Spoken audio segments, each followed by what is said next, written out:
अस्सलाम वालेकुम dear students, कैसे हैं आप लोग। उम्मीद है आप लोग सब खैरियत से होंगे और अच्छे होंगे। और जी मैं आपके साथ आपकी इंग्लिश की टीचर हूँ आमना अरशद, और आप देख रहे हैं हमारा YouTube channel R A science academy. हमने जैसा कि आपको पता है कि इंग्लिश की लेक्चर सीरीज का सिलसिला हमारा स्टार्ट है। जैसे जैसे हम लेक्चर्स बनाते जा रहे हैं, वीडियोस बनाते जा रहे हैं, वैसे ही साथ साथ अपलोड हो रही हैं ताकि आपको पढ़ने में कोई दुश्वारी ना आए। जी आज हमारे पास है हमारा लेसन नंबर 2, जिसका नाम है cleaning in the sky. Subject English है और क्लास 11th है। इसमें हम देखेंगे कि हम जो है लेसन की थ्योरी और उसमें क्या क्या चीजें हैं वो सब देखेंगे। लेकिन इसका थोड़ा सा ओवरव्यू देने से पहले इसमें बता दूं कि क्या क्या चीजें हैं जो हमने लेसन में से करनी है, जिससे आपके अच्छे नंबर आ सकें। आपके नंबर जो है ना वो कुछ पार्ट्स में डिवाइड होते हैं, तो हमें वो सारी चीजें करनी है, ना कि हम सिर्फ लेसन कर लें और उसके आंसर क्वेश्चन कर लें। ये चीज इनफ नहीं है। ओके, इसलिए मैंने इसके थोड़े पार्ट्स बना दिए हैं, वो मैं आपके साथ कर रही हूँ। पहला है कि I am discussing this lesson. ये मैंने लिखा हुआ है कि मैं क्या इधर बातचीत करूंगी। पहले ट्रांसलेशन करूंगी कि उसमें ट्रांसलेशन में उसने क्या किया। ये 15 नंबर की आती है पेपर में, बार बार बता रही हूँ कि लाजमी आप लोगों ने कंप्लीट करनी है। और सिनोनिम से मैं आपके साथ सारे नहीं लेसन के डिस्कस करूंगी, ओनली इंपॉर्टेंट डिस्कस करूंगी। वैसे तो आपकी टीचर्स ने भी आपको निशान लगवा दिए होंगे, लेकिन कुछ बच्चे होते हैं उनको समझ नहीं आ रही होती कि उर्दू मीडियम होते हैं और आफ्टर मैट्रिक 3 मंथ की छुट्टियों के बाद वो कॉलेज या कॉलेज गए होते हैं, तो उनको समझ नहीं आ रही होती। तो मैं सिर्फ इम्पोर्टेंट ही करवाती हूँ। अपने बच्चों को भी इम्पोर्टेंट जो सिनोनिम्स होते हैं वही करवाती हूँ। आंसर क्वेश्चन है और हमारे पास पंक्चुएशन है। नेक्स्ट एमसीक्यूज की बात आ जाती है। एक्सरसाइज में जो एमसीक्यूज टेक्स्ट बोर्ड बुक की तरफ से जो पंजाब की है उसमें दिए होते हैं, वही आपने करने होते हैं। ये इनमें से भी पेपर आता है, एटलीस्ट 5 नंबर का पेपर होता है जो इसमें से आता है। नेक्स्ट हमारे पास स्टेप बाय स्टेप डिस्कस करूंगी। पहला जो हमारा स्टेप है इधर है ट्रांसलेशन इनटू उर्दू। जी ट्रांसलेशन होती है, ये 15 नंबर की होती है। बार बार बता रही हूँ कि आपने ये लाजमी करनी है और सारी करनी है। इसमें मैं आपको थोड़ा सा ओवरव्यू देने से पहले ना इसके करैक्टर के बारे में बता दूं कि इसके सिर्फ 2 करैक्टर नहीं है। मेन करैक्टर वो 2 हैं जो इसमें वैसे करैक्टर हैं, 1-2 और भी शामिल हैं। लेकिन मेन करैक्टर का मैंने इसलिए बताया क्योंकि ये एमसीक्यूज बात आ जाता है और बच्चों को पता ही नहीं होता कि इसमें से मेन करैक्टर वो कौन से हैं। इसलिए मैंने ये करैक्टर को 2 हिस्सों में डिवाइड कर दिया है।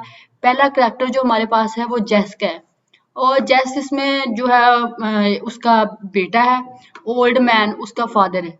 किसका, जो लेसन के अंदर स्टोरी डिस्कस हो रही है उसमें एक बाप है और एक बेटा है।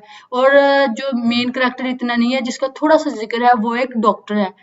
आइए जी मैं आपको इसकी कंप्लीट डिटेल देती हूँ। मैं पूरा लेसन नहीं पढ़ती होती, मैं सिर्फ थोड़ा सा उसका ना निचोड़, जैसे कहते हैं ना, एक चीज पूरी हो रही है उसका एंड पे जो नतीजा अक्स हो रहा है ना, मैं सिर्फ वही बता रही हूँ।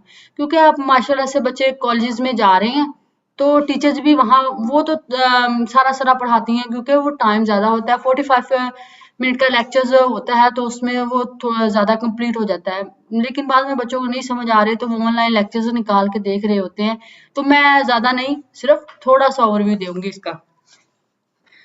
जी लेसन में ये बताया गया है कि मेहनत की अजमत। आप सबको पता है कि जो इंसान मेहनत करता है, चाहे वो जिस मर्जी फील्ड में कर रहा हो, एजुकेशन की फील्ड में नहीं, बहुत सारी फील्ड है। जो लोग पढ़ भी नहीं रहे होते, फॉर्मर्स होते हैं, अपने खेतों में मेहनत कर रहे होते हैं, मेहनत करके जो है अपनी फसल उगा रहे होते हैं। फिर उस फसल के जब मेहनत करते हैं, सारा सारा दिन फसलों में गुजारते हैं, अपनी जो खेत होती है उसकी देखभाल करते हैं, तो यकीनी तौर पर अच्छा नतीजा निकलता है। जो लोग मेहनत नहीं करते, सिर्फ एक बार बीज बो देते हैं, फिर बाद में देखते हैं, नहीं देखते, तो ऐसे करने वाले लोगों का फिर वो जो उनको रिवर्स में कोई चीज, जैसे कहते हैं कि जो ज्यादा मेहनत करता है उसको जो नंबर है वो भी ज्यादा मिलते हैं। स्टूडेंट्स की मिसाल इधर दे रही हूँ, लेकिन फार्मर की मिसाल भी इसमें यही है कि जो किसान जो होता है ज्यादा मेहनत से अपनी फसल की देखभाल करता है, तो यकीनी बात है कि अल्लाह ताला जो है वो उसको उसकी फसल में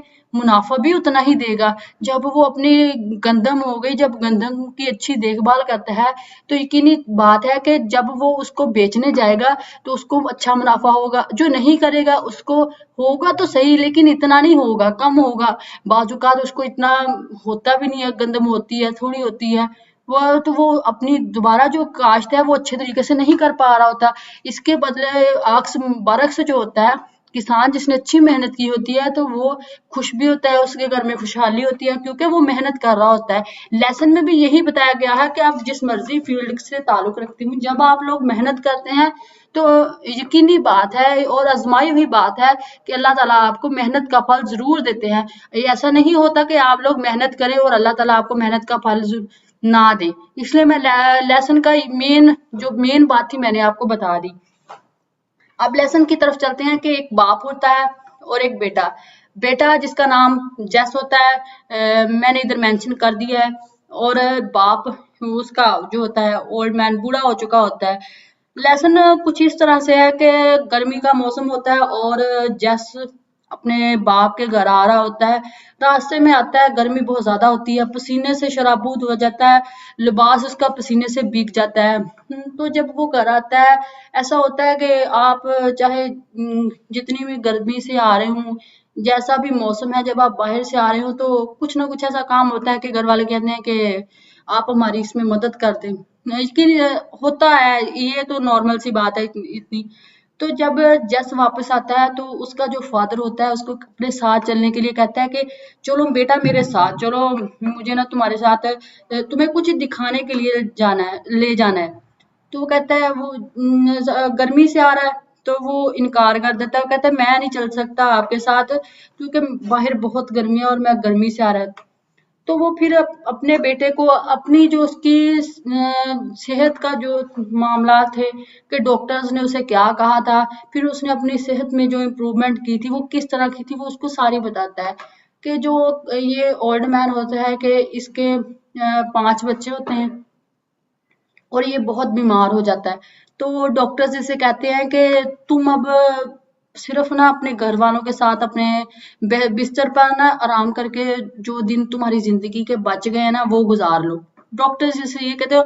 यकीनी बात है कि जब हम बीमार हो जाते हैं, कुछ लोग जो ओल्ड एज में आ जाते हैं वो ज्यादा बीमार होते हैं, तो डॉक्टर्स नॉर्मली यही हमें रिकमेंड कर रहे होते हैं कि जो आपका पेशेंट है ना, आप इसकी देखभाल करें। ज्यादा समय नहीं है इसके पास, ज्यादा वक्त नहीं है, तो आप इसकी ना अच्छे से देखभाल करें। जितने दिन इसकी जिंदगी के हैं इनको खुश रखें और एक्स्ट्रा एक्स्ट्रा जो भी हैं।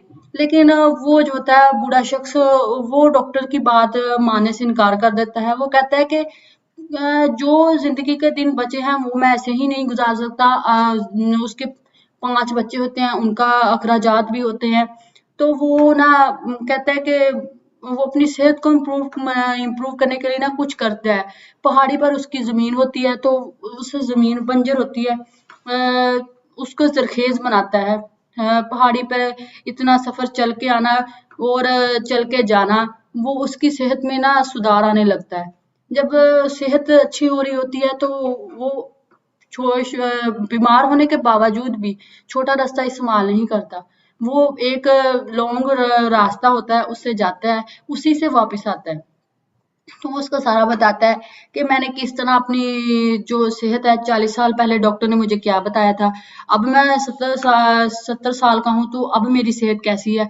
वो उसको सारा बताता है। फिर कहता है कि मैं मेरे पास जो छोटा रास्ता था मैं उस रास्ते से भी जा सकता था, लेकिन कुछ लोग होते हैं कि जिंदगी में शॉर्ट टर्म बहुत चाह रहे होते हैं। ऐसे लोगों को होता है कि सिर्फ हमने जिंदगी में कामयाबी होना है ना, तो नो मैटर कि हम लॉन्ग वे यूज कर रहे हैं कि शॉर्ट वे यूज कर रहे हैं। लेकिन जो ओल्ड मैन था वो कह रहा था कि जब तक इंसान अपनी जिंदगी में मुश्किलात नहीं देखता, उनके साथ मुकाबला नहीं करता, तब तक मेरा नहीं ख्याल कि जिंदगी में कुछ भी इंसान सीख सकता है। हाँ, जाहिर बात है जब आप लोगों का सामना बहुत मुश्किलात से होता है तो आपका जो निखार होता है ना अंदर का, वो कुछ और होता है।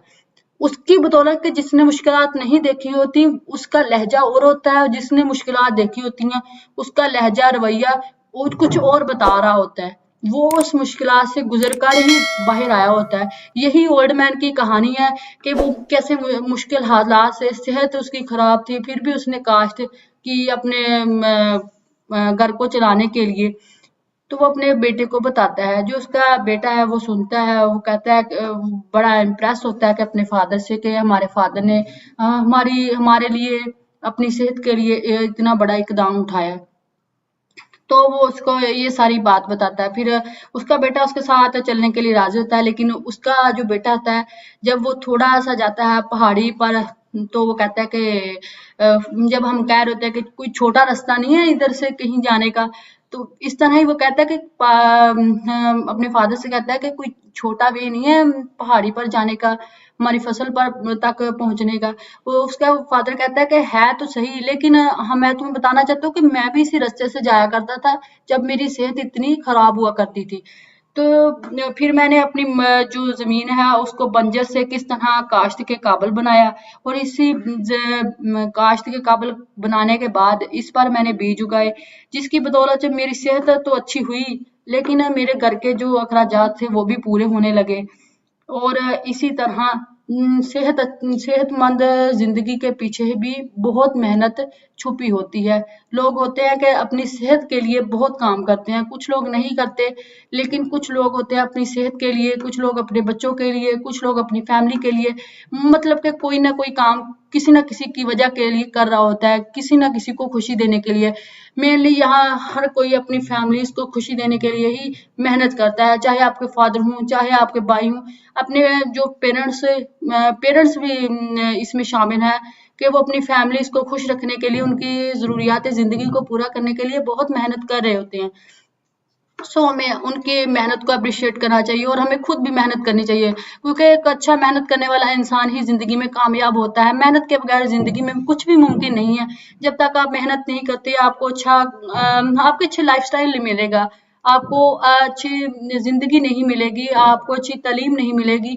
एजुकेशन की फ़ील्ड में भी यही है कि मेहनत करने वाला इंसान कभी भी धोखा नहीं खाता। मेहनत करने वाला इंसान हमेशा ही कामयाब होता है, और अल्लाह ताला मेहनत करने वालों को उसका फल ज़रूर देता है। जी, ये थी इसकी ट्रांसलेशन। अब मैं इसकी आपको इम्पोर्टेंट सिनोनिम्स बता देती हूँ कि कौन-कौन से इम्पोर्टेंट सिनोनिम्स आपने करने हैं। मेरे पास इसके इम्पोर्टेंट सिनोनिम्स हैं। जी, ये हमारे सिनोनिम्स हैं, मैं आपको ये भी करवा देती हूँ। जी, हमारे पास इसका पहला सिनोनिम आपको मेरी स्क्रीन पर भी नज़र आ रहा होगा कि 19 इन द शेड, मतलब कि इतना ज़्यादा दर्जा हरारत होने के बाद भी वो वहाँ जा रहा होता है। टेम्परेचर ऑफ 90 फ़ारेनहाइट स्केल इसका बनेगा। जो केमिस्ट्री के बच्चे हैं उनको तो अच्छे से समझ आएगा कि फ़ारेनहाइट स्केल किसे कहते हैं। और प्रोटेस्ट प्रोटेस्ट होता है अपने लिए एहतजाज करना, अपने हक के लिए आवाज़ उठाना, इसे प्रोटेस्ट कहते हैं। इसका सिनोनिम बनेगा हमारे पास ऑब्जेक्ट, डिसएग्री, ऑब्जेक्ट टू, और इसका दूसरा सिनोनिम बनेगा कंप्लेन अबाउट। तीसरा हमारे पास इम्पोर्टेंट सिनोनिम्स है, तो मैं आपको वो बता देती हूँ। नहीं, आई थिंक दूसरा, सॉरी, अगेन सॉरी, मैं दूसरा सिनोनिम पढ़ रही हूँ। ए स्वीप ऑफ एलोफ्लावर, वो जो जा रहा होता है, दरख्त की एक तना होता है, उस दरख्त का नाम एलोफ्ला होता है, उसको पकड़ता है, ये वहां उसकी बात हो रही है। इसका सिनोनिम हमारे पास बनेगा ए स्मॉल ब्रांच ऑफ हाई, और ए स्मॉल बिट ऑफ ग्रास। इसका ये सिनोनिम दो मैंने आपके साथ शेयर कर दिए। और ब्रैग, इसका मतलब ये होता है कि बढ़ मारना या अपनी औकात से बढ़कर बात करना, इसका सिनोनिम ये है। सिनोनिम इसका हमारे पास होगा ब्लो वंस ऑन ट्रम्पेट, और इसका सिनोनिम एक और भी है हमारे पास, ऑन वन सेल्फ भी इसका सिनोनिम बन सकता है। एमसीक्यूज में ये काफी बार आया है, आपने अच्छे से करना है। आगे हमारे पास है मैं स्पेलिंग, जिसे कहते हैं कि आपको आसान समझाने के लिए मैं बताऊं, जैसे नया दरख्त नहीं होता, छोटा, जैसे दरख्त छोटे से दरख्त से उसकी ग्रोथ हो रही होती है, तो आपने ये मौसम बहार के जब मौसम आता है बहार का, तो तब आपको ये ऐसे दरख्त, नोखेजा दरख्त देखने को बहुत मिलते हैं। इसका मतलब ये होता है कि ए यंग ट्री, इसका आसान सिनोनिम ये होता है। अगर फिर भी इससे एग्री नहीं करते तो इस एक स्मॉल ट्री आप इसे भी कह सकते हैं। हमारे पास सिनोनिम नंबर 5 है ब्रेस। ब्रेस मीन क्या होता है? मजबूत। इसका एक ब्रेव होता है, एक ब्रेस इधर लिखा हुआ है। इसका मतलब होता है मजबूत करना, कदम जमाना। कदम जमाना मतलब है किसी चीज के लिए यकजान होकर खड़े हो जाना, इसको ये भी कहते हैं। और इसका जो सिनोनिम होगा मेरे ख्याल से स्पोर्ट बनेगा, और मेक ए फास्ट भी बन सकता है, सिक्योर भी बन सकता है। 3 सिनोनिम मैंने आपके साथ शेयर कर दिए हैं। एंड अब हम चलते हैं कि 6 नंबर सिनोनिम की तरफ। बुलफ, और ये इसका मतलब होता है कि अमूदी चट्टान। अच्छा, अमूदी चट्टान का मतलब कई बच्चों को नहीं समझ आएगा कि थोड़ा सा ना टेढ़ा मेढ़ा सा रास्ता, जिग जैग वाला रास्ता, इसको ये कहते हैं।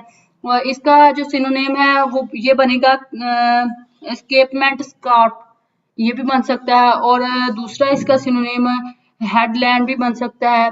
और तीसरा मैं आपको बताऊं स्टीव फेस भी बन सकता है इसका सिनोनिम। ठीक है, अब हम 7 नंबर सिनोनिम करते हैं। इसका क्या है? स्कर्टली, रूखेपन से। जैसे बाज लोग होते हैं, हम उनसे बात करें तो उनका जो बात करने का अंदाज है, चाहे वो एक नॉर्मल वे में बात करूं, लेकिन बहुत उनका रवैया जो होता है ना, रफली सख्त सा होता है, चाहे वो नॉर्मल वे में भी बात करें। तो इसमें भी वही है। इसका जो सिनोनिम है हार्डली, हार्डली बनेगा। फिर इसके शार्पली, रूडली। रूडली मेनली ज्यादा बेहतर है, एमसीक्यूज भी रूडली के हिसाब से आता है, तो रूडली आप यकीनी तौर पर इसका याद रखिएगा। अब next we have synonym number 8, and वो क्या है? लॉयम। इसका क्या बनेगा? मट्टी, खाक। अच्छा, मट्टी का सिनोनिम आपको मेरे ख्याल में पता होगा, नहीं पता तो मैं बता देती हूँ। इधर हमारे पास है ए रिच सोल, इसको ये भी कहते हैं, क्ले भी कहते हैं, क्ले अर्थ, मड। मड का तो आपको पता ही होगा। एंड हमारे पास सिनोनिम नंबर 9 है। 9 का क्या है? स्वाइफ, इसका ये बनता है, डब्ल्यू साइलेंट रहेगा इसमें। इसका मनी क्या है वो भी मैं बता देती हूँ, बुक खींचना। जैसे हमारे अक्सर आपको पता होगा कि जो लोन वगैरह है, टीवी लोन वगैरह, उसमें फ्रेग्रेंस के लिए जो हम लगाते हैं रॉयल लेदर की मशीन्स होती हैं, उनको भी कहते हैं। लेकिन इधर हमारे पास वो नहीं है। इसका मनी भी यही है, वैसे उसका भी यही होता है, बू खींचना, स्मेल को ऑब्जॉर्ब कर लेना। ठीक है, इसका क्या बनेगा? स्मेल बनेगा सिनोनिम, इनहेल करेगा स्मेल को, इसका ये भी बन सकता है। और आगे हमारे पास क्या है? सिनोनिम नंबर 10 है यम। अब इसको क्या कहेंगे? यम, इसका एक वेजिटेबल होती है, लेकिन मेरे ख्याल में इधर वो आपको शिकरकंदी के बारे में बता रहा है, तो इसको स्वीट पोटैटो भी कहते हैं। हाँ जी। और इसको वेजिटेबल रूट्स, ये ना जमीन के अंदर होती हैं। और अब हमारे पास होता है सॉल्वेट, तना जो होता है उसे कहते हैं। ये हमारे पास सिनोनिम नंबर 11 है, मैं आपके साथ जो डिस्कस कर रही हूँ। I am not forget it, जी यही है। और ये हमारे पास होता है स्ट्रॉन्ग, इसको कहते हैं। और हार्डी भी कहते हैं, स्टिफ भी कहते हैं, पावरफुली बिल्ट भी इसका सिनोनिम आ सकता है। अब हमारे पास सिनोनिम नंबर 12 है गुड बुक। अच्छा, वैसे तो गुड बुक मीन अच्छी किताब होता है, इधर भी यही है कि यहाँ, लेकिन वो गुड बुक का मतलब ये नहीं कि नॉर्मल से अच्छी किताब है। उनके लिए गुड बुक का मीन है मुकद्दस किताब है, जिसका नाम अंजील है। इसे कहते हैं बाइबल, दी बाइबल इसका एमसीक्यू जा सकता है।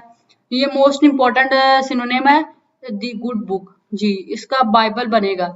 एंड 13 सिनोनिम है 3 स्क्वायर ईयर्स एंड 10, मतलब के 3 स्क्वायर ईयर्स एंड 10, 70 साल। 3 यहाँ उसे 30 बनता है, लेकिन उसने स्क्वायर डाल दिया, इसलिए 3 स्क्वायर ईयर्स एंड 10 बनता है, 70 साल। और इसका सिनोनिम बनता है 70 ईयर्स। एमसीक्यूज मोस्ट इंपॉर्टेंट है, क्योंकि बच्चे इसे 3 का लिखा हुआ है, इस वजह से कंफ्यूज हो जाते हैं कि 3 कि 10 हमें समझ नहीं आ रहा है। तो आपने ये लाजमी तौर पर इसको याद रखना है कि इसका जो सिनोनिम है वो 70 ईयर बनेगा।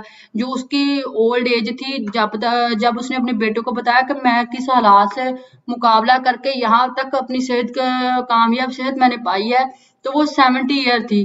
डॉक्टर ने उसे 40 साल पहले जवाब दे दिया था कि जो आपका ये मरीज है आप ले जाएं, इसकी देखभाल करें, इसकी जिंदगी के कुछ अयाम बचे हैं।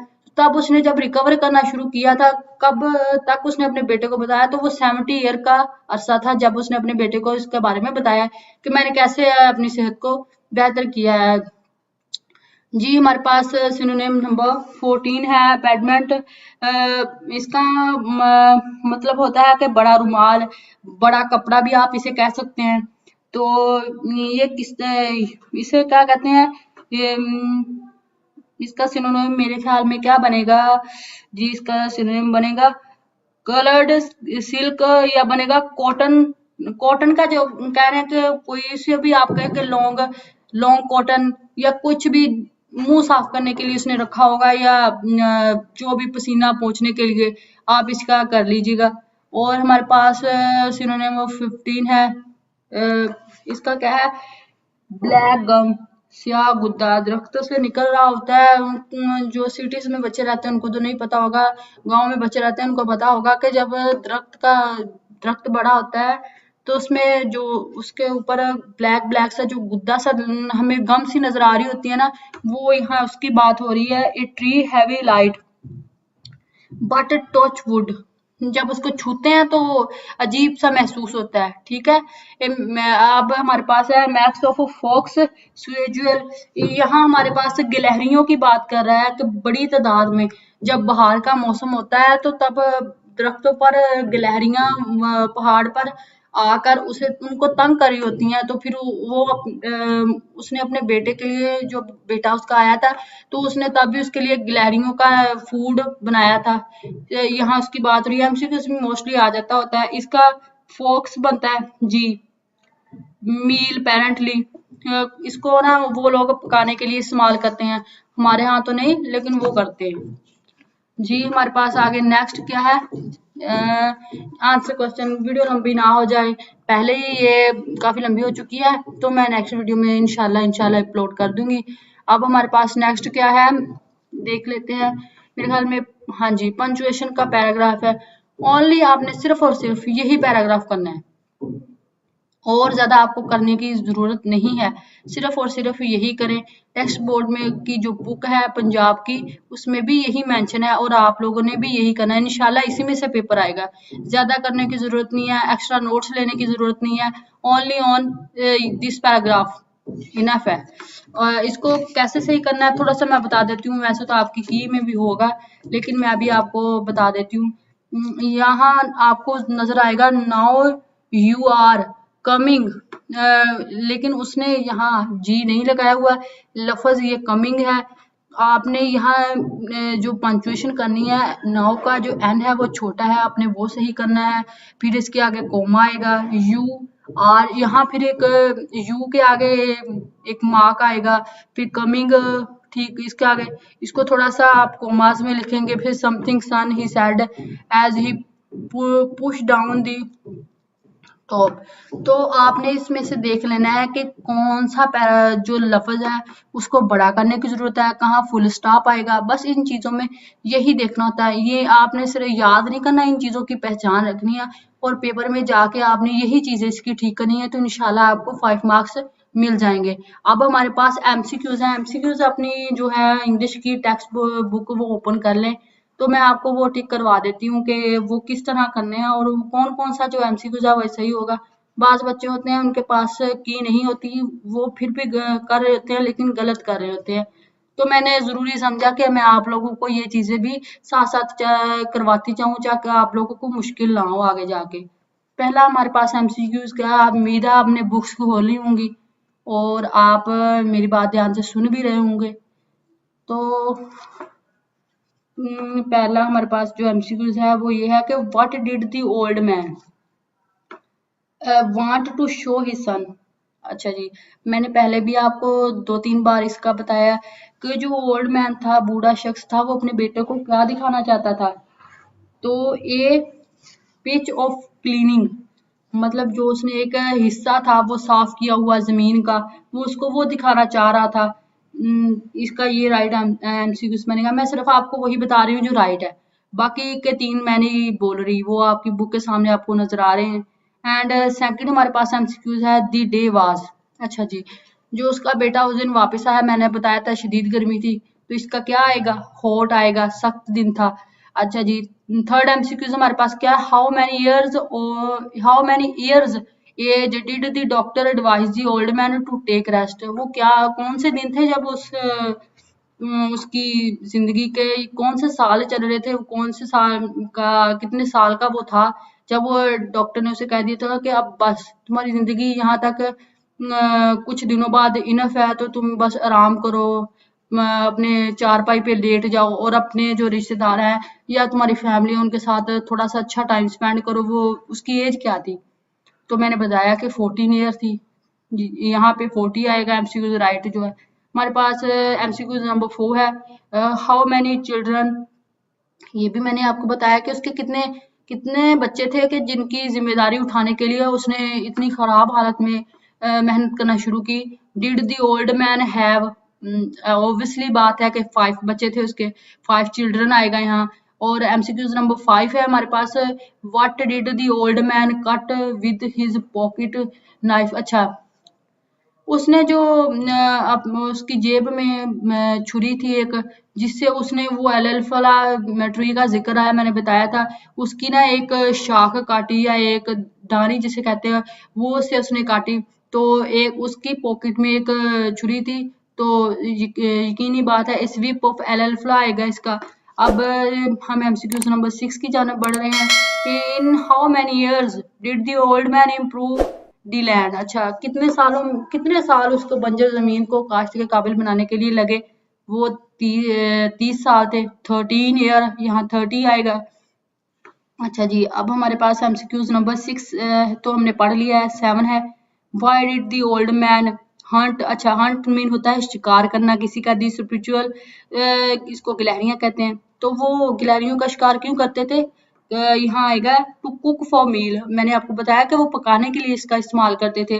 हमारे पास आगे एमसीक्यूज नंबर 8 है, what type of special tree for was found by the old man. अच्छा, कौन सा वो खास दरख्त था जो उस ओल्ड मैन को पहाड़ी पर चढ़ते वक्त उसको नजर आया था? कॉफी ट्री था, इसमें कॉफी ट्री आएगा।